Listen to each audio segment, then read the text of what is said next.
Hello, hello. This is Summerside Story. Welcome to another Total Drama What If. This one will be following Beardo in Revenge of the Island, as this is part one of What If B and Beardo swap seasons. This is going to be part one again. We'll be doing part two, which is Pocketail Island for B in a future date. But if you're interested in this type of content, make sure to like, comment, subscribe, do all the stuff that YouTubers make you do, and let's get to the What If. Episode 1, or Bigger, Badder, Brutaler, has it open up pretty close to the original, just with Beardo taking B's place in the introductions.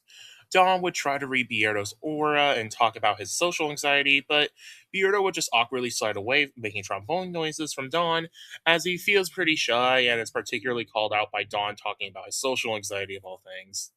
After that, though, the intro goes effectively the same, just with Beardo taking B's place. Kristen then announced the race on the trail, which everyone begins running on. On the race to decide the teams, Beardo ends up running in slow motion like he does in episode 1 of Pocket Hill Island, resulting in him getting the second to last, only losing to Cameron, who ended up taking a ride on Beardo's back, meaning that Cameron would get last himself. This leads to a team shuffle where anyone after Cameron and B from Canon end up moving up 2 slots, meaning that the teams effectively flip. Also, Beardo would get put onto Team B and Cameron gets put onto Team A. So, that's already a massive change from Beardo being here. Color me impressed. Anyway, you'll see the new teams on screen once the challenge starts. After Chris explains the goal of getting the totem poles off the ropes, he would begin the challenge with the maggots still having the main person to get their totem pole down, that being Brick, allowing them to play out pretty similar to their canon counterparts. Minus the fact that Chester is no longer here to rage with the squirrel, so I think Dawn instead would just ask the squirrel to kindly cut down the rope, which he'd be happy to do so. Anyway, the only other changes for the maggots would be some minor moments with Beardo making additional sound effects whenever his team fails, which Sam would laugh at, finding pretty hilarious. Meanwhile, on the rats, without their MVP of B, they would be struggling quite a lot. Lightning would try over and over to climb the tree, keeping on failing over and over again, causing enough frustration for Mike and able to get Chester to come out as a result.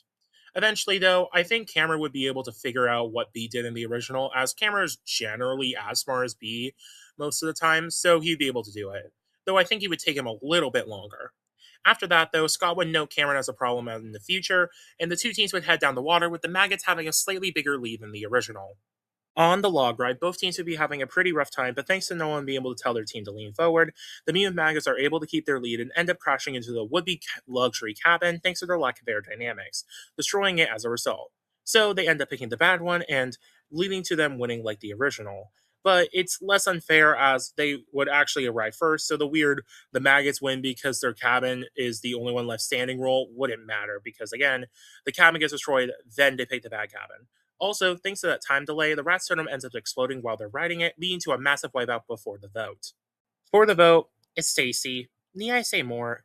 Sure, someone like Zoe might give her benefit of the doubt and try to be nice, but who else is she gonna go vote for? Stacy would probably vote for Anne Maria of all people for hitting her with a hairspray at the opening part of the episode, but it doesn't matter. Stacy's doomed. Stacy's elimination would end up being pretty identical to a canon, including the toxic marshmallow making her bald. Yeah, no matter what changes, unless it's a purely luck based what if, I highly doubt Stacy will ever make it past early boot status. Like, maybe at best she can survive 2 eliminations on a good day.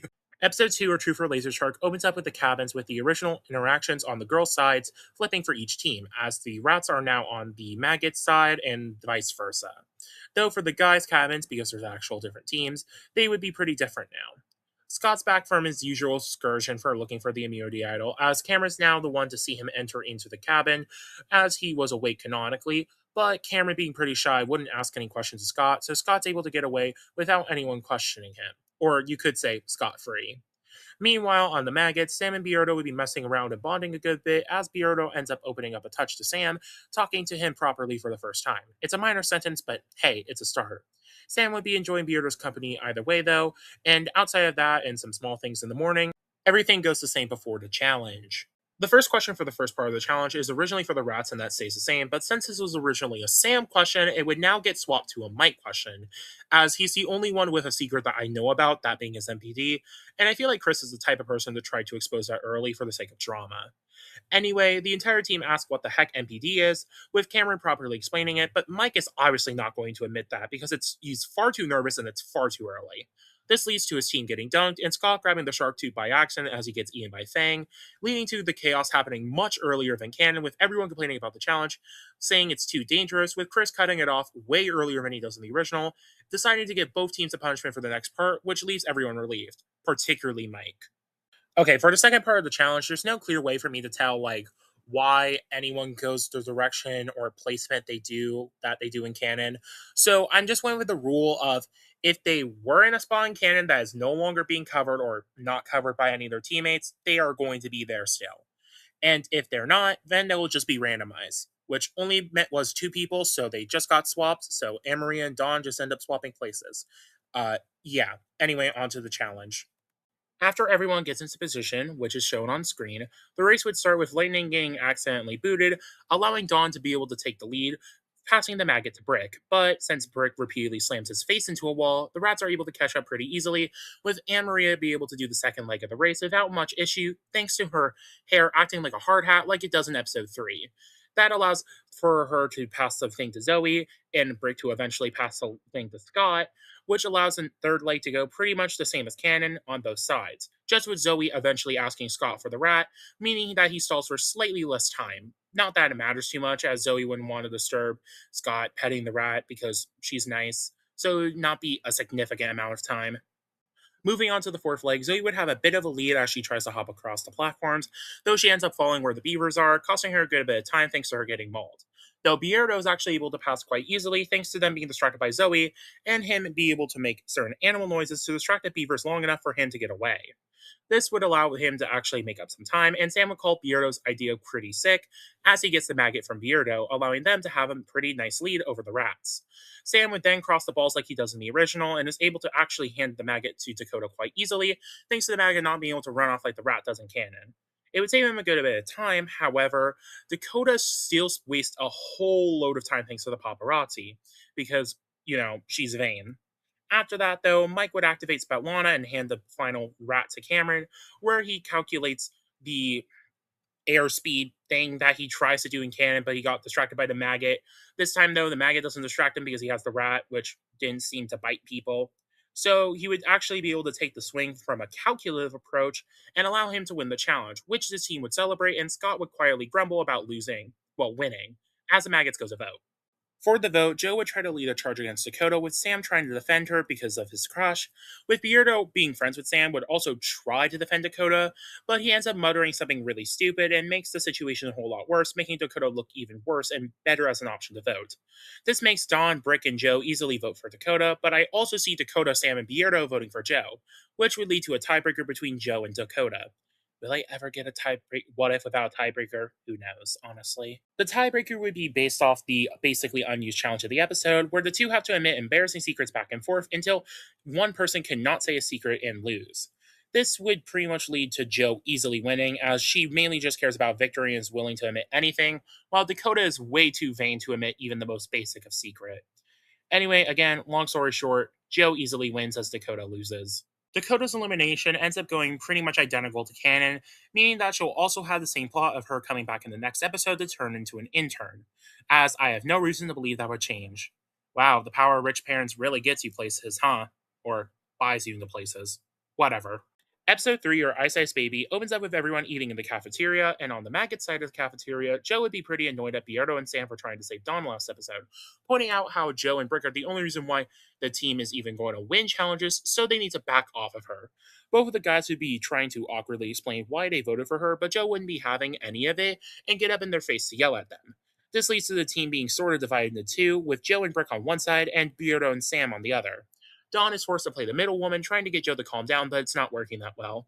On the other hand, the rats kind of go like the Canon Team Maggots' original interactions, just with Lightning and Scott taking the place of Joe and Brick's place in canon.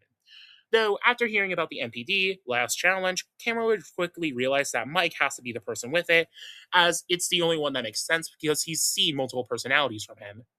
Outside of that, though, all the pre-challenge interactions are mostly the same, so we can move on to the challenge. For the first part of the challenge, where they must make it to the top of Mount Looming Tragedy, there would be some small changes here and there, with Lightning no longer sabotaging Zoe, Mike, and Cameron, and the teams kind of generally following the opposite team storylines because of their opposite team dynamics. But there's only really two key differences, so I'm only going to go over those on how everything goes down.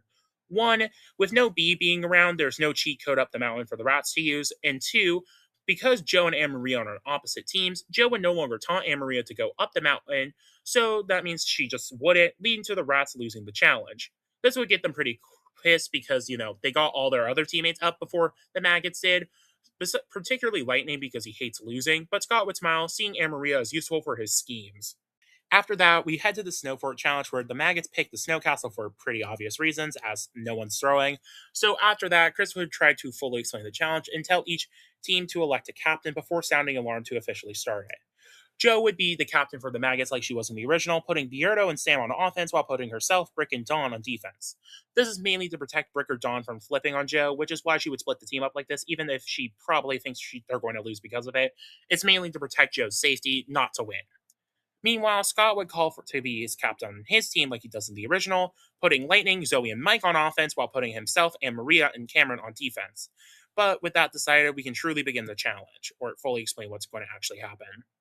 Anyway, as the teams start trying to get to each other's flags, we would get to see more of Sam and Beardo being a fun comedic duo with most of their offensive efforts turning into pretty stupid hijinks.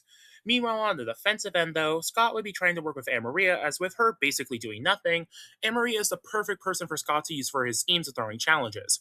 So he would offer to make a deal with and alliance with Anne Maria accepting after Scott plays into her vanity a bit. After that, though, the Flame Beetle would arrive at their snow step, with Amaria blinding the beetle with using her hairspray that she has, allowing the two to be saved as the beetle retreats. Scott would briefly thank Anne Maria as we cut back to the Maggot's castle, where the rats have finally arrived. The two trios would end up getting into a massive fight, which causes Vito to come out thanks to Brick ripping off Mike's shirt, but the fight would end pretty promptly once the Flame Beetle comes to its senses after the hairspray and comes to save Dawn after she gives a distress signal. Dawn would be thankful for the beetle, and Joe would order to attack the rats again, which the beetle would be happy to do so, wanting to get revenge on Anne Maria for spraying it in the eyes. After that, though, he would promptly burn down the rat shack, causing the maggots to win the challenge. The maggots celebrate with Scott finding some way to blame Cameron for losing the challenge, saying Cameron should have thrown the snowballs better or something, with Anne Maria joining in on the blame game. Cameron, not wanting to go home, would be forced to weakly defend himself before the vote, but mainly thanks to Scott's work, a good amount of eyes are on him right now for the elimination. For the vote or right before it, Cameron would try to talk to Mike about his MPD, offering to try to help Mike to control it like he does a few episodes later, but this time happening earlier because Cameron now knows about Mike's MPD much earlier thanks to the trivia question alongside of just being able to do process of elimination. Anyway, this ends up playing out like the original episode 7 interaction with this moment, with the two having a sweet moment before agreeing to work together and vote off Scott, as Cameron's pretty worried about Scott targeting him, considering for some reason Scott decided to try to blame him for losing the challenge today for no reason. Meanwhile, Scott would be trying to work on everyone else, try to get them to vote off Cameron.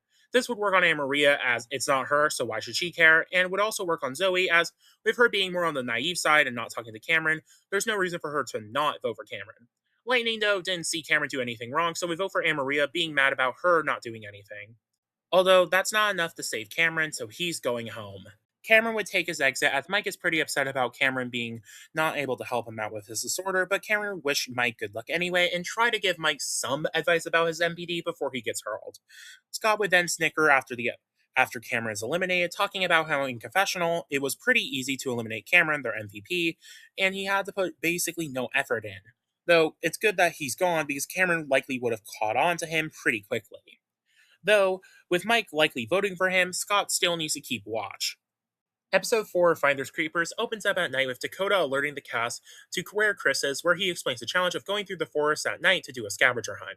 Brick would look pretty worried with Dawn making a comment about how he has a massive fear of the dark, now that they're on the same team, so she would actually do it here, with Brick trying to deny he has a fear, but confirming it in confessional. After that, though, the challenge would officially begin and the teams run off. Thanks to Lightning, the rats still end up making it to the first clue first, with him grabbing it, also the bear trap, and ordering Zoe to read the clue, which he would do, allowing Scott to find a North Star and them to run to the next spot, with the maggots shortly following afterwards. But on the rat's run, thanks to Zoe being behind everyone, she ends up getting captured first, making Mike insanely worried about finding her, trying to run off, but the rest of the team would end up making their way to the tree. Lightning would get captured by the squid like he does in Nick Cannon. Well, not captured by the squid, but captured because he decides to fight the squid, leaving him to end up dropping the key, with the other three members moving on to the next part. Well, technically three, but realistically, it's just Scott and Maria. After that, though, the maggots arrive where the Joe ends up chucking Sam into the tree hole, allowing Sam to grab the key and be able to give it to Beardo. Well, drops it next to Beardo, and as Beardo picks it up, Dawn would end up getting taken, which Joe would elect to just move on from, which Brick would be heavily against, but do so anyway. After that, the rats get to keep their lead into the second part, which is the pet cemetery. Sam would be the one to waste time in canon with the minefield, so he still does that, but that doesn't give any reason for the rats to slow down, which is why they end up still being in the lead. Anyway, the rats would start looking for the next souvenir, with the maggots coming sort of soon after, as Scott is trying to throw, which ends up wasting a ton of time for the rats. But Anne Maria ends up finding the clue alongside Vito, taking the stage as well. Scott would grumble about the clue being found, wishing Anne Maria went back to being useless and doing nothing like last challenge, but the three end up grabbing the clue and head off anyway, with Sam seeing the rats do so. After that, though, Sam would alert his team, which he tries to use animal noises like he does in canon, which Beardo would chuckle at, showing Sam how to actually make proper animal sounds and make them sound better. Joe would get the two to shut it as the maggots try to continue into the challenge, which they would just move on so. Also, no, Brick still gets captured like he does in the original because he pissed himself, and Sam Dakota's conversation would still happen here. They're just the same as canon, so I didn't think to mention them till now. The teams make their way to the final cave with the rats in the lead as Scott's all alone going into the cave thanks to Amarillo and Vito being too busy sucking face to do the challenge. Scott would eventually find them and be pretty annoyed at first, but quickly realize this is great for him. If the lovebirds are distracted with each other, then Scott can easily make sure his team loses and convince Maria to talk to Vito to vote off Lightning, who's the only useful person left on their team. After that, Scott can easily convince Zoe to eliminate Lightning, considering her dislike of jocks, and then he can reveal the love triangle, watching his entire team burn into smithereens as he gets to just coast in the background. Scott would like this idea and leave on his own, and expectedly get captured, mostly on purpose, but wouldn't care because he already has his personal win. Meanwhile, the maggots, Joe, Sam, and Beardo would go into the cave with their flashlights and head in, but thanks to Joe not being alone, she no longer gets captured. Eventually, though, the couple would head into the cave as the final confrontation with Izzy the Spider begins. Sam would start walking to the final item as Beardo tries to stop him from getting captured, but Anne Maria would end up tripping him, causing the two to get attached to each other like Scott and Sam were in the original, but now it's not Scott and Beardo, Sam and Beardo. Amarillo would laugh as Joe groans at Sam and Beardo's stupidity, with Amarillo trying to get Vito to grab the hook, but he ends up turning back into Mike in order to save Zoe. After that, though, the ending would play out pretty much the same, with Brick falling out of the web like cannon, allowing himself, Joe, Beardo, and Sam all to make an escape for the challenge, allowing them to win, as they only have Dawn captured while the rats have no one left to escape. This means that, again, the maggots win and the rats head to elimination. For the vote, even though no one goes home here, it's still important to talk about as whoever is voted out will be swapped to the maggots. So let's talk about the vote. Anyway, Scott would decide to go through his plan about getting everyone to target Lightning here, as he talks to Anne Maria and easily gets her to vote off Lightning, as if it's not her or Mike or Vito, why would she care to vote them out? Again, like I said, Anne Maria just votes off Lightning here pretty easily. Afterwards, Scott would try to talk to Zoe to fake be a shoulder to cry on after she saw Vito and Anne Maria kiss, and basically tells Zoe to vote for Lightning. Zoe would appreciate Scott being a shoulder for her to cry on and thank him, with them getting slightly closer. Well, Zoe thinking they're getting closer. But with three votes, that's enough to vote off Lightning, as Lightning votes for Zoe for being the weakest link, and Mike votes for Amaria because he's confused on her behavior. After Lightning's revealed to go home, Lightning would be pretty livid about being voted out, talking to his team about how they voted out the MVP on their team and how they're going to shapay. Scott would roll his eyes and say how they exactly are going to shapay, but Chris would then announce a twist that Lightning is going on to the Maggots, with Lightning celebrating, excited to join the winning team. After that, Dakota would get flung again by Chris, and the episode would end. Episode 5 for Backstabbers Ahoy opens up with Lightning barging into the Maggots' guy's cabin as Sam and Beardo are both a bit annoyed with Lightning's jockey over the top energy being brought into their cabin. But it's mostly fine, as Beardo would mention to Sam that if they can deal with Brick's alarm clock, they can easily deal with Lightning. Sam would laugh and agree with that statement. Joe, on the other hand, would be trying to work with Lightning, as with her wanting more numbers because, more the merrier. Lightning would assume it's a guy's alliance between himself, Brick, and Joe, though, but Brick would correct Lightning, saying that Joe's a girl, leaving Lightning pretty shocked and at the revolution, and leave promptly after, mostly embarrassed.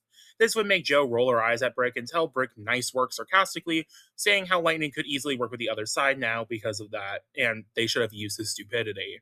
Meanwhile, on the rats, Scott would see Mike doing all of his personalities in his sleep, and thanks to Scott hearing about the multiple personality disorder thing from the quiz section of the episode 2, it's pretty clear that Mike has MPD, and Scott would realize that.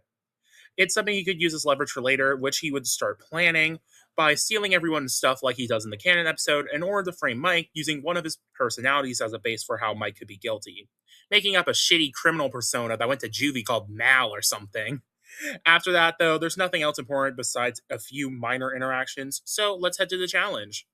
For the first part of the challenge, which is the underwater diving racing to the ski section, Scott will get Mike to put on the diving suit by force to set up his plan for later, as the maggots have Joe volunteer like she does in the original. Once the challenge starts, though, and the two drop down to the water, Scott would start to work on both Zoe and Anne Maria, pointing out how Mike's been two-timing both of them, alongside the whole MPD thing that Cameron talked about during episode 2, making both of the girls quickly realize that, yeah, Mike has MPD because none of them have it. This would make Anne-Maria pretty annoyed that Vito's an alter, but Zoe would actually be surprisingly relieved. She loves oddballs, and plus, she got an answer to her question so much earlier than the original. She can just talk to Mike and they get the whole situation smoothed over, and everything can be fine. This would make Scott grumble, as means that he has to change his plan a bit because he was originally going to frame Mike for the whole stealing thing, and people get mad at him. That was his plan originally. But with how excited Zoe was to, hear about the MPD, he didn't even get the chance to tell about the fake personality yet, which was the Mal thing. The whole joke is that it's actually real, but he doesn't know that. Anyway, Joe would be able to win the challenge like Brick does in canon, with lightning pumping a ton of air into her suit, allowing her to get blasted off and hit her team skis as a result. This makes the maggots win, like I said, and they get the speedboat while the rats get the dinghy. The second part of the challenge would begin with each team having to pick who drives, who shoots, and who skis. On the rats, Zoe would say that her and Mike can easily ski, while Anne Maria drives and Scott shoots, which everyone would be fine with. Meanwhile, on the maggots, Lightning would drive and Joe would shoot, with the rest of the team skiing. After that, the two teams would head on the water, with it going decently well for both sides. Scott would end up hitting the first ball like accident, like he does in the original, with Joe using her first shot to try to hit Anne Maria, like she did with Lightning in the original, but Anne Maria's poof is able to block it, allowing the seagull to bounce off of it. Joe would grumble, and Dom would repent Joe's choice for hitting someone for no reason with a seagull, not only trying to hurt someone, but also hurting that poor seagull. Anyway, as the teams go on, Mike and Zoe would be talking on the skis a bit, as Zoe tries to get Mike to talk about his MPD, but he's far too nervous to tell the truth, explaining in confessional that it's too soon, especially with someone who he cares about like Zoe.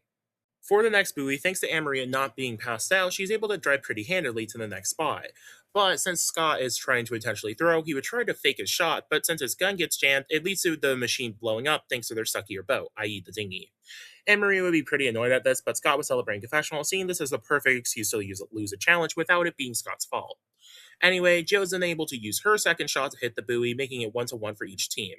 Dom would try to ask Joe to stop shooting the seagulls, with Joe sarcastically pointing out how that's how they win the challenge, and would say that it's just the game. Dawn would scowl at Joe, which she then talks about in confessional how Dawn only sided with Joe last elimination for the sake of Dakota, but since Dakota is gone, she is definitely going to eliminate Joe now. Anyway, the final buoy would arrive and it's 1-1 with Scott's gun getting jammed, though. The team would be distracted long enough for them to be able to run over the rock like the maggots do in the original. But since this is the first major athletic moment, Svetlana would be able to appear and hit the bell like she did in the original, which was the second one, but this time it's the third one because it's the first athletic moment, so she'd be able to hit the third bell. Joe would try to shoot her last seagull at Svetlana, but ends up missing anyway. This allows the rats to win, much to Scott's annoyance, but we would head to the vote with the maggots. By the way, Dawn still finds the fake statue that Scott made like the original, but it's not important until later, so that's why I'm not specifying it.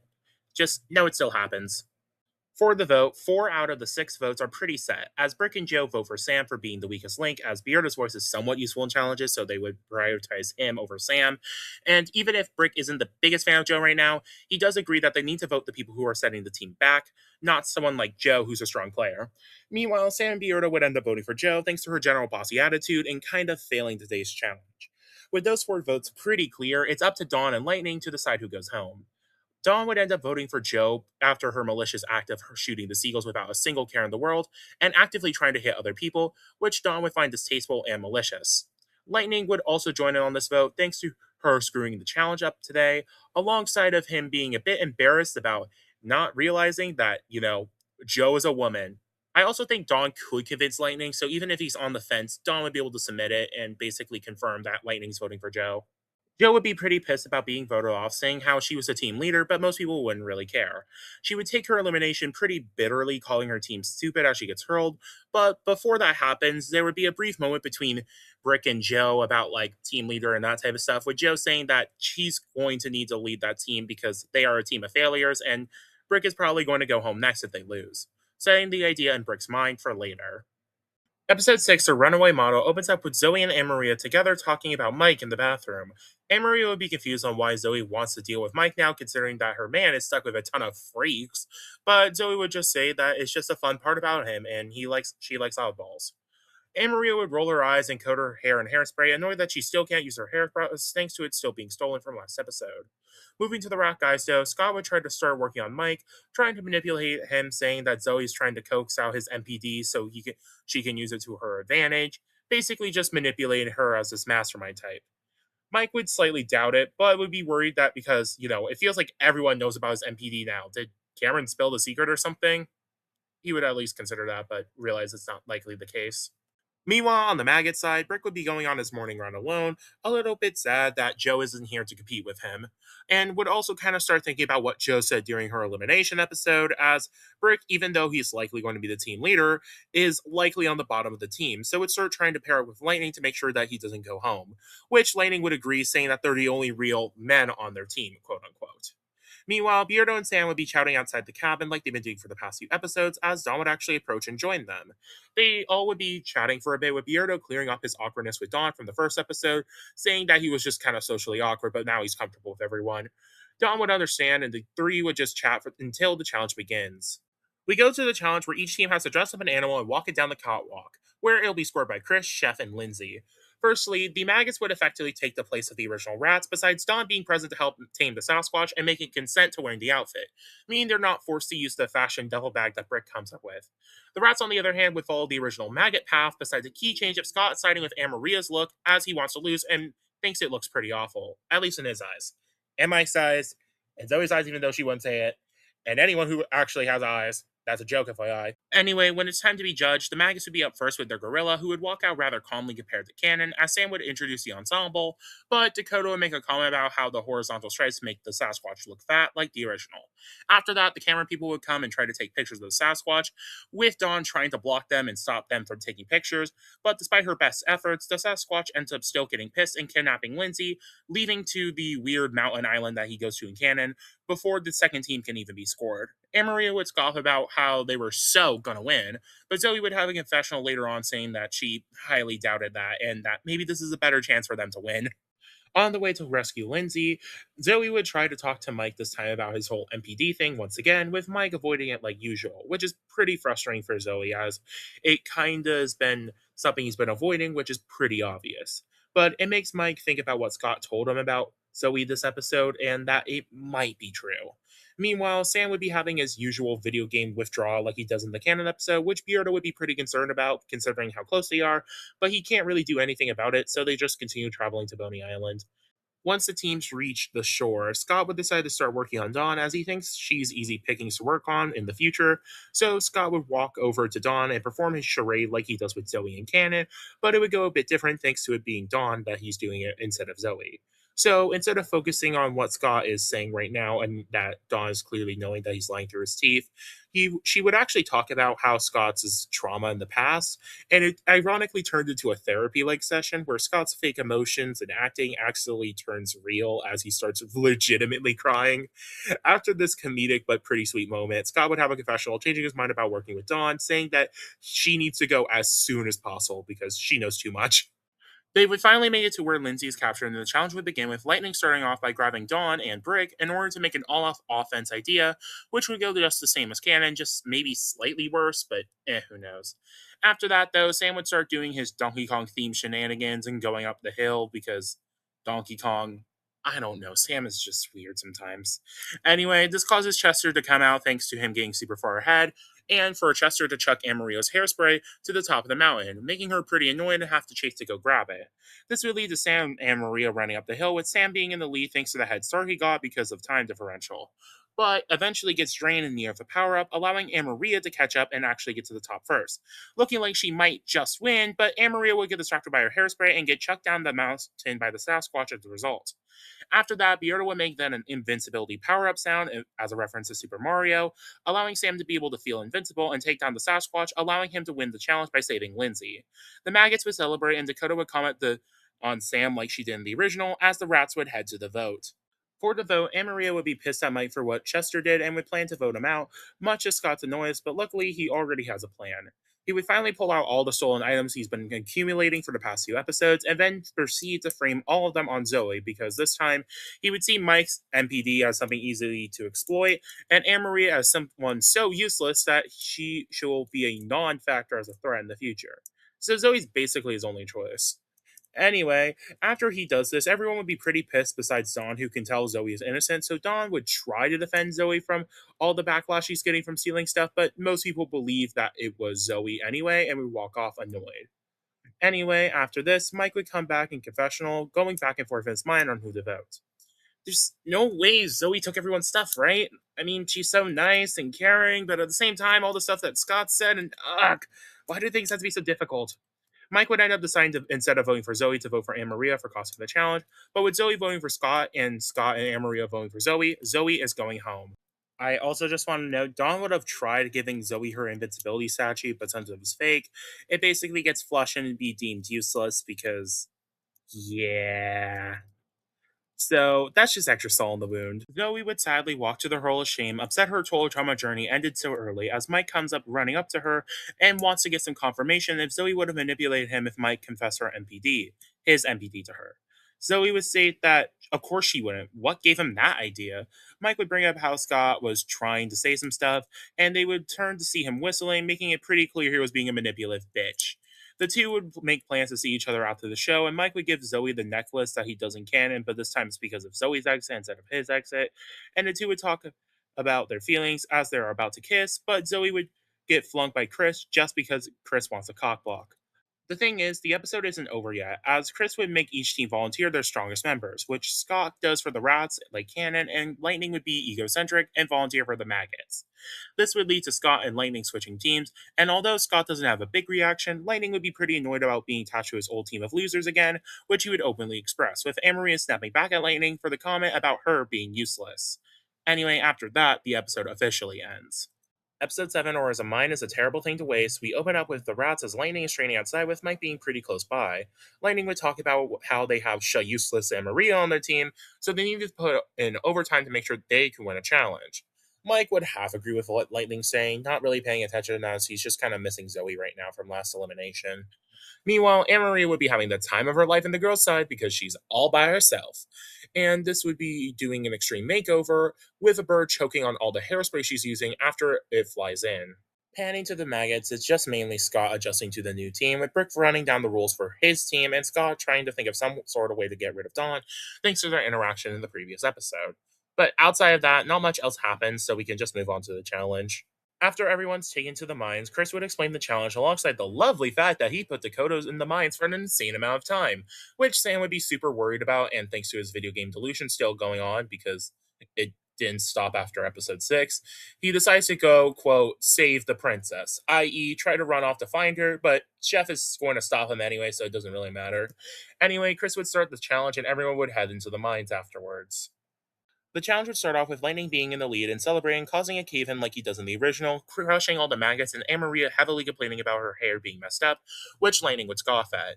This allows the maggots to take the mine shaft downwards and get the flashlights, which Brick would be relieved to have thanks to his fear of the dark.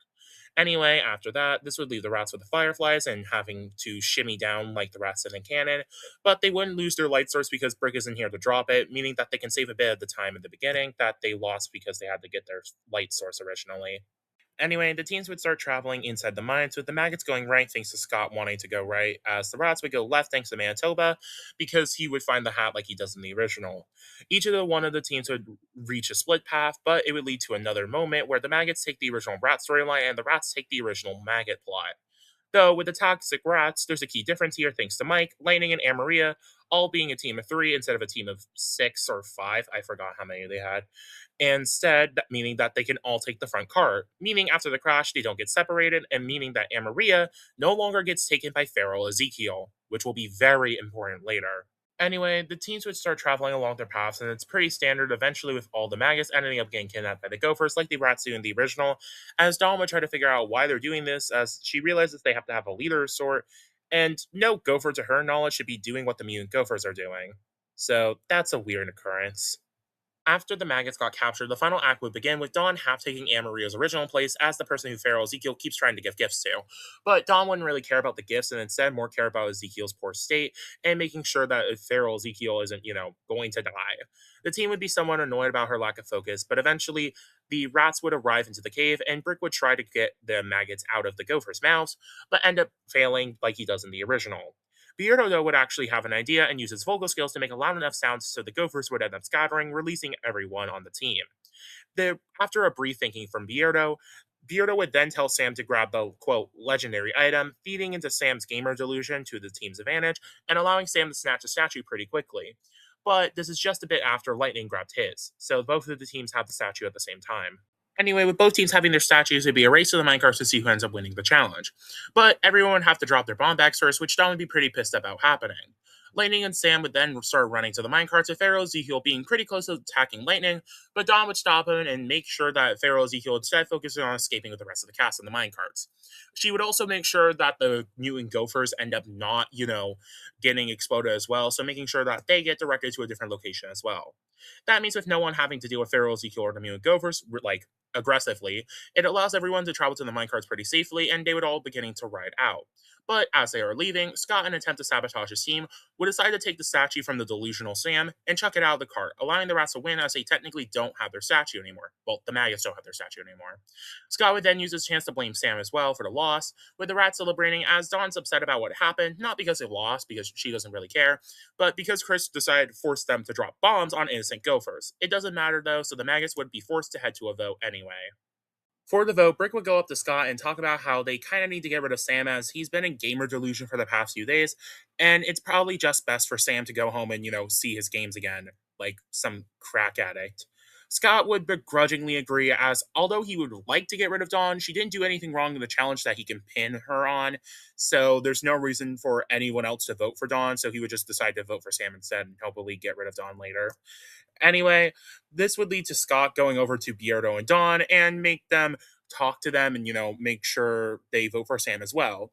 Dawn would do so because she's concerned about Sam's mental state and kind of believes that it will only spiral worse considering how bad it spiraled today compared to yesterday. But Beardo wouldn't because, him and Sam have been friends since like episode 2 at this point, and it's the first friend he's made here. So Beardo would instead decide to vote for Scott, just knowing him the least, so he would just vote Scott by default. This doesn't save Sam though, because it's 3 votes for Sam and 2 votes for Scott anyway. Sam would apologize for letting his team down and goes to the Hurl's Shame, where Beardo would see him out and thank Sam for hanging out with him during the entire season. Sam would say that Beardo's a pretty chill guy and ask him to check on Dakota for Sam because, after all the whole radiation thing she got exposed to, Sam would be worried about Dakota even in his delusional state. Beardo would agree with that, and Sam would end up getting hurled. Also, since Maria no longer gets the diamond, she no longer quits, meaning that Dakota is never added back into the competition as compensation anymore. So yeah, Maria is still in the game, which is kind of neat. Episode 8, or The Treasure of Dr. McLean, opens up with the cast knocked out cold, as Dawn would explain the whole mutant turkey thing, as she kind of realizes, yeah, the mutant turkey knocked everyone out cold. But after that, Chris would come and tell everyone that the McLean immunity idol has been found, and would explain how the challenge works before officially beginning it. Also, Scott still finds it. There's no reason for that to change, so yeah. Firstly, the rats have Maria trick Lightning into rowing the team's boat, like Joe does in canon, as she doesn't want to do any work and just prefer, Lightning to do it. So the team would row off, and Brick would make the maggots do the same, leading the team as they row. It'd be a pretty even match until the monster shows up, with Maria trying to fight back, accidentally hitting Lightning in the process, like Joe does in the original as well. Scott would end up running into Fang like he does in canon, but Dawn would step in, trying to make sure to figure out, like, why the heck is Fang attacking Scott in the first place. Fang would point out his missing tooth then, and Scott would be kind of shocked as, why does he need that tooth? But is willing to give it up to Fang as he just wants to get, Fang off Scott's back. This allows the maggots to sneak by the octopus because Scott would have made not as much noise, and even though Maria is able to use her hairspray to hit the octopus in the eye, allowing the rats to be free, it wouldn't be enough for the maggots to lose. So the maggots win and gain the advantage, while the rats have the disadvantage. Once the teams make it to the shore, they end up hearing some yelling in the distance talking about how Chris is going to be a dead man, with Chris quickly turning his helicopter away, worried as he explains the challenge to the campers and also introduces the captured Sam and Gwen, which both Dawn and Beardo would be heavily concerned about. After that, though, both teams are handed their advantages slash disadvantages, which is the map and compass for the maggots and the having 100-pound weights, 120-pound weights for the rats, alongside the metal detector, and the challenge begins. Anyway, the maggots arrive to the swamp first and they decide to go through it as they realize that going around would take too much time. Scott would then make a marker to tell the rats where to go and then shortly after drag off Brick to split off from Dawn and Beardo. Scott then talks to Brick about how they can't trust the other two, pointing out how really close they are and how generally quiet the two are. They could be dangerous or something. Scott manipulation. Brick would believe that, Don and Beardo are trustworthy as they've been working on the same team for the entire season, but is willing to work with Scott considering how the two have been pseudo working together for a while since Scott swapped on the team. But it's pretty clear that they're likely to vote Scott and then Brick next. After that and some time, the rats would be able to make their way to the swamp themselves as Amory would rather die than go in there, and Lightning would be generally opposed as well because he wasn't canon. So, despite Mike pointing out the arrow, the team would elect to go around the swamp, which Mike begrudgingly agrees. We cut to the maggots going through the swamp as they come across a mutant alligator that tries to eat them, but Dawn is able to eventually convince the alligator to stop attacking them altogether. But it would waste a good amount of time. It would also allow Scott to take the compass in the chaos, meaning that they're super lost, as the map also would have been destroyed as well, like Cannon. And even if they weren't lost, they would have had to go through a massive form push, which would take a while. Meanwhile, the rats would be having a pretty chill time in the forest as they're all just walking around, but we're trying to gain to the where Sam and Gwen are, as Dakota Zoid now shows up fully transformed, but this time is the first time you ever see her. Mike and Lightning would freak the fuck out seeing this, but Amaria would just compliment the tan because weirdly Amaria and Dakota's skin colors in this are kind of close, which is weird. Anyway, Dakota would enjoy the compliment and the team would try to get refocused on fighting Gwen and Sam, with Dakota Zoid running afterwards, getting instantly worried about, Sam being in danger, running into the direction that Mike said they were going, so the rats just follow her. Because of the maggot's time loss, the rats are able to arrive at the digging area first and find the key to unlock their handcuffs thanks to the metal detector that they got as part of the reward. After starting to dig around, they would eventually find Sam thanks to the help of the Dakota Zoid assisting them because, she wants to find Sam in searching as well. This would allow the rats to win once again, just as the maggots finally make out their way out of the swamp. Brick would complain about their advantage screwing them over, but Chris would point out that they didn't have to go through the swamp, they chose to. Anyway, after Sam and Dakota have a sweet moment like they have in canon, and we would head to the vote. For the vote, Don and Beardo would both agree to vote for Scott together, as they just kind of know him the least, so it'd be pretty easy. Alongside Beardo still assuming that Scott was the one who made the plan to get rid of Sam last time, so would be kind of annoyed at that and want to get out him as sorta revenge. Meanwhile, Brick and Scott would be talking as the two debate of who to vote out between Don and Beardo. Brick would prefer Beardo as Don's a lot more useful in challenges, and although Scott would normally not agree and, want to vote out Don kind of just saved him from getting mauled by Fang, so would feel just the hair is indebted to her, so Scott would agree to vote Beardo this time. If this was next episode, I think he would easily be able to vote for Don, but I think in this case, I think he'd be fine voting for Beardo anyway. This would normally be a tie, but since Scott has the invincibility statue, Beardo will be going home instead, though. So note this invincibility statue is used. Once it's revealed that Scott had the statue, Beardo would sadly take his exit, upset about going home, but happy with all the people he got to meet in the season and having a generally good time. Dakota Zoid and Sam would end up joining him on the Turtle's shame, not wanting to be here anymore, leading to all three being flowing at the same time, capping off pre-merge officially. And even with the start of the What If out, we still have a whole lot of changes for merge, so let's jump straight into it. Episode 9 of Grand Chef Otto opens up with Chris announcing the merge and dropping a giant cinder block on the maggot's cabin like he does in the original. After which, a few interactions would play out, mainly Scott and Brick talking about how they're planning on still working together, with Scott agreeing in person, but having a confessional saying that he's just going to work with Brick to use him to get ahead, and then drop Brick once it's necessary. His real plan is actually to re-link up with Maria and work with her till the final two, as Maria is generally weaker in competitions and more villainous like Scott, so they can actively work together better than someone like Scott and Brick. Speaking of Anne Maria, she's been thinking for the past few episodes about how to get Vito out permanently as the main altar because she wants to date Vito, but also doesn't want to deal with all the altars at the same time. So she notices that Mike without his shirt off is Vito. So that probably has something to do with it, but she can start working on that later. Last interaction before the challenge, though, would be Mike and Dawn talking about how Zoe, because, both of them are close to her, and Dawn would also be trying to give Mike some advice about his MPD, which he would appreciate. But with the pre challenge interactions down, we can go to the challenge. For the first part of the challenge, where everyone's looking for their keys, Mike would end up still finding the golden key like he does in the original, but since he's no longer working with Scott, Mike would just take the key for himself, as Scott gets the original key that he had in canon. So Mike and Scott effectively swap keys. Meanwhile, Don would end up grabbing the nuts that Cameron got alongside the key that he got in canon, and Maria would get Zoe's key, Brick would get Joe's key, and Lightning would still get the key that he gets in the original. So the keys aside, we can head to the racing part of the challenge. With everyone having their keys, they have to steal the cars from Chef, where Chef ends up summoning the squirrels like he does in the original, leading to Lightning getting captured, but this time he would be captured alone as he's not working with anyone particularly right now. Anyway, Dawn would distract the squirrels as everyone else starts heading off to the cards, minus Mike, who ends up getting the gold card, meaning that he can't move. Mike would grumble, asking anyone for help as they're driving off, which Amaria would pipe up to do so, saying this: I can help, well, help Vito out. Wait, what do you mean by. At that point, Amaria would pull off Mike's shirt, leading to Vito coming out as Amaria celebrates about her plan working and drives off with Vito to the next part of the challenge. Amaria would then have a confessional saying sorry, not sorry to Zoe about stealing her man, but it's what she gets for stealing everyone's stuff. Well, that's what she believes because Scott told her that, but still, whatever. Everyone would start racing to the landmarks, with Don Scott being in the lead because Mike and Amaria got stalled with the whole Vito situation. Lightning got put into baby jail, and Brick would have had Joe's bad sputtering car like the original, leading to Don and Scott being the only two main people in contention. Brick would have tried to get Scott, to help him out because they're working together by tying the cars together like Amaria and Vito did together, but Scott would have just mocked him and drived off to win, which would have left Brick pretty annoyed. Anyway, Dawn and Scott would be able to tag the second landmark, with Dawn having a slight lead over Scott, making the two drive off to the third and fourth landmark that Chef added.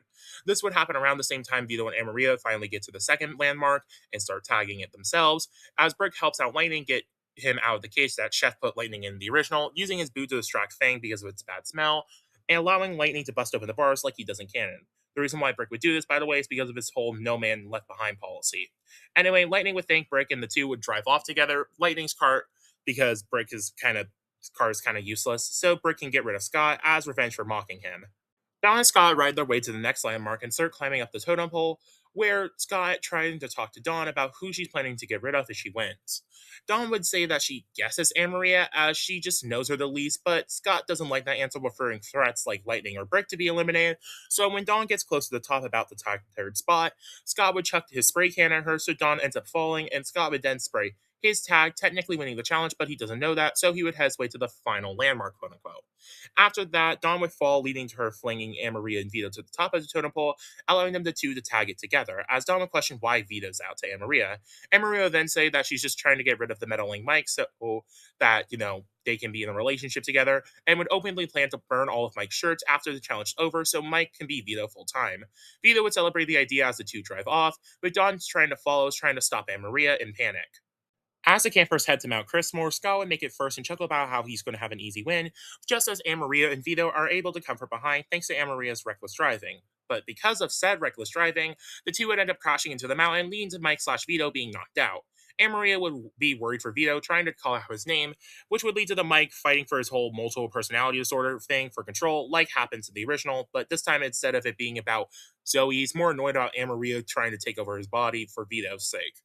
Don would comment on it, and after Mike beats up his multiple personalities, Amaria would try to wake up Vito, worried about him, but Mike would appear instead, crashing out at Amaria for how messed up the situation is, and talking about how it's wrong for Amaria to violate Mike's body and try to force Mike to be Vito just for her selfish desires.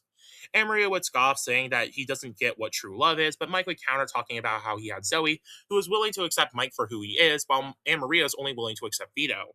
Anyway, after that whole ordeal, Lightning and Brick would end up tagging Mount Chrismore, but Brick would end up being tagging it first, leading to Brick trying to eliminate Scott for not only leaving a man behind, but also mocking him for his poor quality car. But Chris would correct Brick, saying that he didn't win as the fourth landmark was fake, and the real winner is Scott for tagging the third landmark first, meaning Scott has the sole vote. This made Brick awkwardly chuckle as Scott smirks, leading to the vote. For the vote, it's kind of obvious since Scott is the only person with a vote. Brick literally just tried to vote him off 5 seconds ago, and with Scott likely knowing that Dawn and more likely Mike are likely targeting Maria for the whole situation that happened this episode, and Lightning being dumber than a sack of bricks, Brick would be the best choice, even if Brick didn't try to eliminate Scott just now. So Scott would end up voting Brick because he's kind of the most obvious choice. Brick would be upset about going home, but would leave with his head held high, as Lightning would thank the dude for helping him out today and try to give him a salute or salute, but would be stupid and end up doing it completely wrong.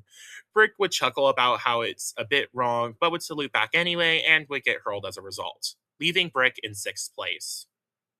Episode 10, or Up, Up, and Away in My Pitiful Balloon, opens up with Dawn and Mike talking to each other, with Dawn briefly congratulating Mike on his personal victory yesterday with the whole beating his multiple personalities, as Dawn can tell the amount of ease in Mike's soul now. Mike would agree, saying that it feels good to, finally feel in control now, as we pan over to Anna Maria complaining to Scott about her plan not working yesterday. Scott doesn't really care much, but would keep listening just to keep Anna Maria on his side. That would really be it for pre-challenge interaction stuff, so we can just go to where everyone picks their hot air balloons. Their aeromobiles. I can't speak English, dear God. Anyway, so Scott and Mike end up getting their bird and helicopter they got in Canada respectively for the sake of preserving my sanity, while Dawn would take Joe's hot air balloon, and Maria would take Zoe's airplane, and Mike would take Cameron's rocket thing. With that decided, though, we can just go to the challenge. When it comes to building their aircrafts, Lightning and Scott would basically follow their original plots from canon, minus Lightning no longer trying to sabotage Joe as she's not here. And Maria would just take Zoe's original plot, as I have no reason to believe it would differ, but Mike and Dawn would differ a bit from their original versions. Dawn would just make her air balloon pretty normally, though it would take longer than Joe did, as she doesn't have Cameron to make it for her. Meanwhile, Mike would be trying to figure out how the heck to make a rocket, but is drawing a blank on ideas, so he would have a strategy talk with all of his alters, repeatedly swapping between them to show how they're now working under Mike's news management. So we can kind of, see it actually playing out. Kind of like how it does in All Stars.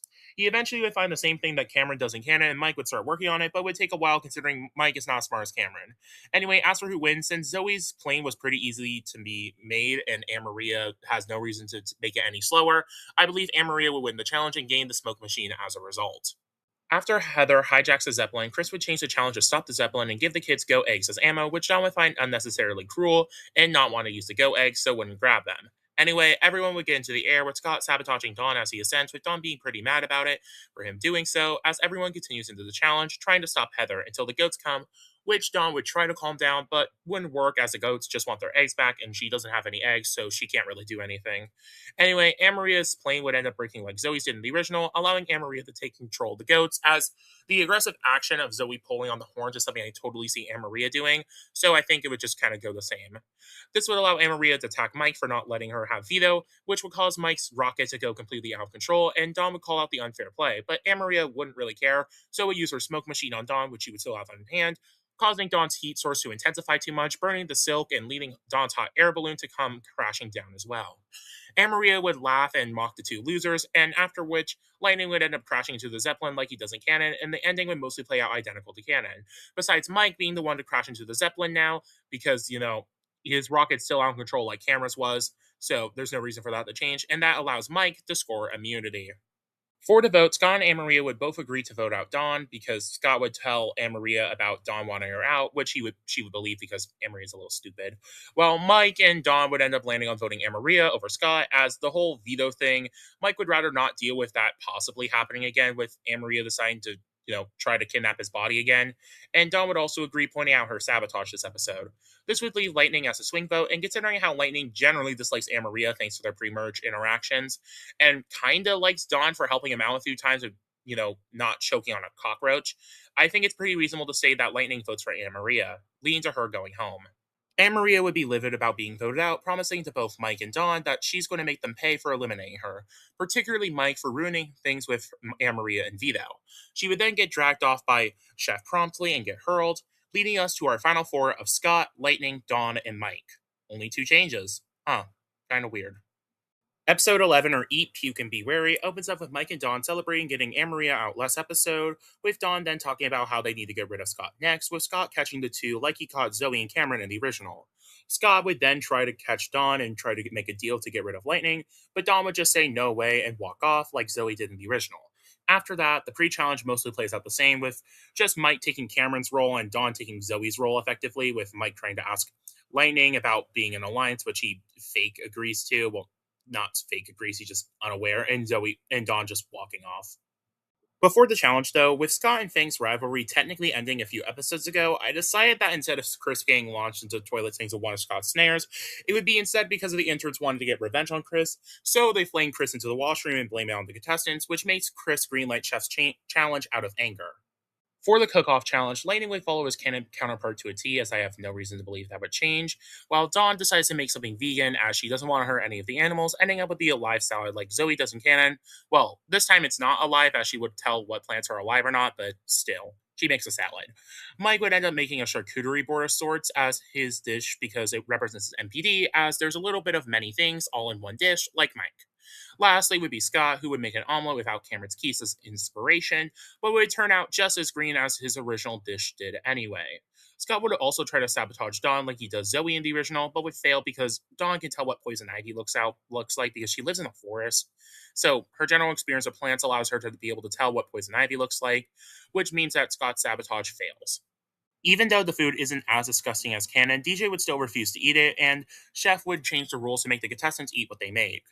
Lightning would be out for obvious reasons because he failed in canon, and since Scott can't swap with anyone else's dish like he did in the original, he would also not be able to eat his dish as well. This would effectively leave the match between Mike and Don, but I'll give the win to Mike, who ends up repeatedly swapping personalities to eat the parts of the dish that suits the alter eating it the most. This would mean that Mike wins the challenge and not have to use the tracking collar used in the next part of it. The haunting portion of the challenge would begin with Lightning repeatedly being stupid and shocking himself, and thanks to no camera being around, he would just do that the entire challenge, meaning he's pretty much automatically out. Meanwhile, Dawn would get chased down by Chef thanks to her tracking collar, but she would be able to dodge for a while thanks to her small body and eventually get cornered on the cliff like Zoe does. So Chef would blast her down, and once Zoe lands at the bottom of the cliff, it would look like she's about to give up, but a few animals would come by to help Dawn and make her feel reinvigorated to keep going, effectively making her not in a commando form like Zoe, but in a more determined state to make sure that she can win. Panning over to Scott, he'd be walking to the flag, more worried than he was originally, considering now he has a tracking collar, so he would decide to make some trap along behind him to make sure that he can be safe. Scott's traps would be pretty similar to Commando Zoe's, plus some snare traps that he made in canon in this episode. And once Chef ends up arriving pretty close to him and tries to chase after Scott, he would end up getting trapped in one of these, well, traps, allowing Scott to have some time to escape and be able to run off pretty successfully. This would make Chef pretty annoyed as he tries to grumble and get out of the trap, leading to him to get just captured in another one, and another one, and another one, and another one, basically leading to a ton of slapstick montaging. Scott would laugh at this happening and would calmly walk to the flag, looking pretty close to winning, but Dom would stop him in his path, telling Scott that he's not going to win. Scott would ask what the heck is she going to do, but then that's when Don releases all the animals' friends on Scott, causing them to all attack Scott at once, leaving Scott around the same level injured he was in canon. After that, Mike would come from behind and tag the flagpole to win immunity. At the vote, both Mike and Don end up both voting for Scott for obvious reasons, while Scott would end up voting for Don, hoping Lightning would end up siding with him in his plan. This would leave Lightning as the final vote, which I think he ends up voting for Scott, as it's implied he did in the original, and I don't see why, Don and Mike being around would change that option. So Scott ends up getting promptly eliminated. Scott would take his exit rather bitterly as both Mike and Don taunt him for revenge for Zoe before he gets flung, but at least he doesn't get mauled by Fang in this timeline as the rivalry ended a few episodes ago. So he'll be back to normal once the finale arrives, which is good for him. And he's not in the trauma chair. So, yeah. Anyway, after that, the episode ends. Episode 12, or The Enchanted Franken Forest, opens up with Mike and Dawn talking to each other like they have been for the past few episodes, continuing to build up their friendship. With Dawn even giving an aura read to Mike, which will lightly foreshadow Mountain All-Stars, but that's not important right now. Meanwhile, Lightning would just be training, fully locking in for the finale, as he's kind of knows he's on the bottom against Mike and Dawn, but is pretty confident he can win because he's the best. There's not much else interesting going on, so we can just head to the challenge. Chris would talk to the final three and introduce the mutant forest alongside the challenge, setting them off to run and try to find the flower. Lightning would run into the forest alone like he does in canon, while Dawn and Mike quickly agree to work together like they've been doing pretty much for the past few episodes. Everyone would just travel with effectively having Mike and Dawn replace Zoe and Cameron and having Lightning just be Lightning like canon. The only real difference would be Dawn making comments about how all the animals are and asking for help once they lose their map, which ends up allowing them to be able to find Larry quicker because the animals would, of course, help out Dawn. This makes Lightning and Dawn, like I said, able to reach Larry without much of a hitch, even though Lightning ends up taking the whole map like he does in the original. Once Dawn and Mike eventually reach Larry, they end up trying to come up with a plan to get the flower, as Dawn wants to do it without hurting the plant. But Mike would have liked to just quickly use Svetlana instead and snag it without any issues, but ends up ripping it pretty forcefully and, causing the plant major pain. Dawn would get annoyed about this, saying that Mike didn't need to hurt Larry, leading the two getting into a minor argument because Mike is just trying to win, before Larry ends up popping up, forcing the two to run, as Lightning would show up eventually from his weird map side quest he had in canon, but would notice that they already have the flower, leading to him to chase after the three, wanting the flower so he can win the final challenge. The final chase sequence would begin with Mike beginning to run away with the flower in his hand, with Dawn pretty close behind him, but Lightning would also be close behind everything else as well. Thanks to Lana, though, Mike would be able to easily dodge all of Larry's attacks with ease, and it looks like a clear win until Dawn ends up falling into a toxic sinkhole, forcing Mike to save her. And thanks to that, he ends up getting eaten by the flower because, he decided to get distracted by Dawn, so he got distracted and waste time. Dawn would try to reason to Larry to put Mike down, talking to him like a dog, allowing Lightning to easily snatch the flower and win himself, with Dawn being distracted and, Mike being in the plant. He runs to the end with Larry giving chase, but Dawn ends up still following, trying to reason with Larry and also trying to get the flower. And Lightning's able to score immunity like he does in canon, like I said. With Lightning holding the power because of his immunity, it's up to Lightning to decide who joins him in the finale. Dawn and Mike would look worried and not 100% sure who he's going to pick, but it's pretty obvious that Lightning ends up picking Dawn to go to the end with him. Considering her being the weakest link and Mike's ability to swap personalities on the fly is far too dangerous to go to the finale with. Plus, Mike has won two individual immunities at this point, while Dawn has won zero, so I feel like Lightning would pretty clearly see that Mike is a bigger threat than Dawn, which he decided to go with the person who was less of a threat in canon. I have no reason to believe that would change. So that means Mike ends up getting third place. Mike would be sad about his elimination as Lightning fully explains his threat level, with Mike being fine with it and happy just coming over his whole MPD situation that he's been having since he was born, and would then promptly get hurled, leaving the toxic marshmallow alone like Zoe did in the original. After that, Lightning would note how it's just between him and the creepy girl now, and that Lightning's going to be her and take that million. Dawn would look worried as the episode ends, with our final two now officially being Dawn and Lightning. In episode 13, or now Man vs. Nature, the ultimate showdown, it opens up with our finalists briefly talking to each other before the finale truly begins. Lightning would be showing off his strength and athletic abilities to Dawn, all confident that he's going to win and that he is going to get that dough. But Dawn would point out that she can kind of tell that the money really doesn't matter to Lightning as much as the victory, saying that Dawn knows that Lightning's biggest goal in life is just to make his father proud of him, and she honestly can tell that the money doesn't really mean much to Lightning. Lightning would get a bit stunlocked by this, by her saying that and all, and would then have a confessional about how Creepy Girl may have been a bad choice for him to bring into the finale, considering her ability to, quote, read minds. At least that's what it looks like to him. But then would try to think of any idea to make sure Dawn can't do that in the finale, but would draw a blank because it's Lightning. After that, Dawn would have a confessional about how she's glad to make it this far, thanking several people, but most importantly, thanking Mother Earth. She would then say that she's going to make sure that she can get rid of the toxic waste gets removed so the creatures here can have a safe environment if she wins, which is her goal now because, this place is a toxic hellscape, so she would want to get rid of that for the sake of the animals. Chris now arrives to congratulate the final two on making it this far and give each of them a 30-second reward video for making it this far in the first place. First up would be Dawn's video, where we get to see her forest from the audition tape, and then we would also see her mom, where Dawn says hi to her, and the mom would say hi back before hearing some super loud noises in the distance, where we would see some people trying to cut down the forest they call home. Dawn would be shocked at this, but her mom would explain that she's been trying to stop them, but they bought out some of the land outside of her property, so that means they've been cutting down the forest as they speak. But if Dawn can win a million, she could easily buy them out before they cause too much damage, and they can save the rest of the forest before it entirely gets destroyed. Dawn would promise her mom that she will win before the video cuts off, with Lightning saying that he highly doubts that. After that, Lightning would get the same video he does in canon, with Dawn commenting on Lightning's daddy issues and inferiority complex, which makes Lightning tackle Dawn, and Chris would tell Lightning to save it for the final challenge, where he takes the final two to the Gladiator Arena. Once Chris takes each of them to the Christmas he would introduce the people cheering for each side, which most people are cheering for Dawn, besides Joe, Brick, and Scott, who end up cheering for Lightning, as Joe and Scott are bitter about their eliminations because Dawn caused them, directly or indirectly, and Brick would be sorta more likely to root for Lightning, as he kind of formed a friendship with Lightning in the final episode he was present in, and it's at least more prominent in the Dawn relationship he had, which was sort of mixed because Dawn called him saying that he had a need to be dominated, which I feel like he would dislike. Anyway, that's why Brick chooses to cheer for Lightning. But Chris would then explain the final challenge and tell the final two to each start looking through the junk pile for anything of use for the final battle. For the armor and weapon building part of the challenge, Lightning would decide to do the same thing he does in canon, as once again, I believe there's no reason for it to change.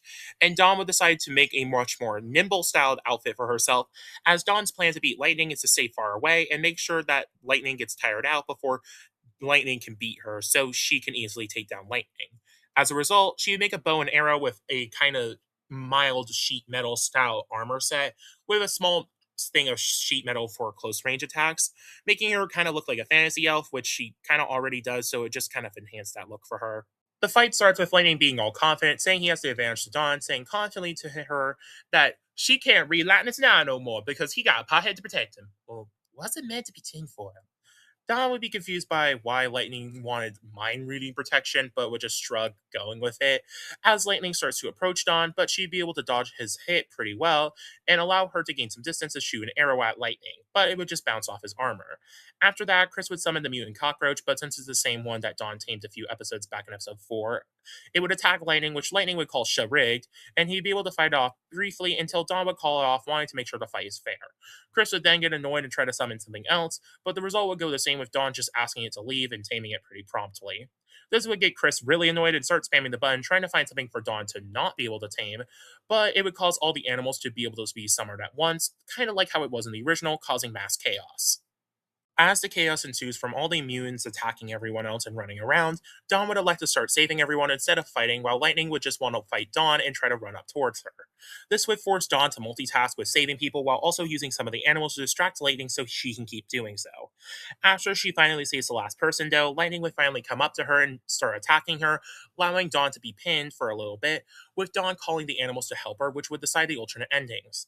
If the animals come in time before she's pinned for 3 seconds, Lightning would be briefly mauled by all the animals, making him dazed long enough for Dawn to be able to pin him instead, winning the season. But if they fail to come in time, Lightning would be able to win and be announced the winner, before briefly being mauled by the animals who came a little bit too late. As for who's the canon winner, it's obviously Dawn. I mean, come on, it just fits for the nature lover to win the season where Chris decided to commit environmental war crimes. In Dawn's ending, she would thank the animals that helped her out and would get celebrated by most of the players, with hers being happy and confessional afterwards, talking about how the victory means so much to her. After that, people would ask Dawn what she plans to do with the cash, which she would state after that she buys out a good chunk of the forest of her hometown to make sure that it doesn't get destroyed. She plans on giving it several amounts of the cash to animal charities. Several amount, I meant a lot of the money to animal charities. You got what I meant, which most people would find pretty nice. Dawn would also try to console Lightning about his loss, which he would bitterly brush off Dawn for. Meanwhile, Lightning's ending effectively plays out pretty much the same, just Dawn congratulating him on his win, and after that, the ending also goes the same with Chris getting arrested for toxic waste dumping. And that's a what if. Honestly, this was fun, and a lot of things came out of this that I didn't expect, but in a good way. Sure, Beardo didn't make merge, but Once Bought Away is a massive improvement compared to his canon first boot status, so I count that as a win for him. Now, let's see if B can make it farther than third boot in his part of the what if. But considering the higher tech parts of the season, I'm pretty confident he will. Anyway, if you like these, make sure to like, comment, subscribe, do all the things YouTubers make you do, and I'll see you on the summer side.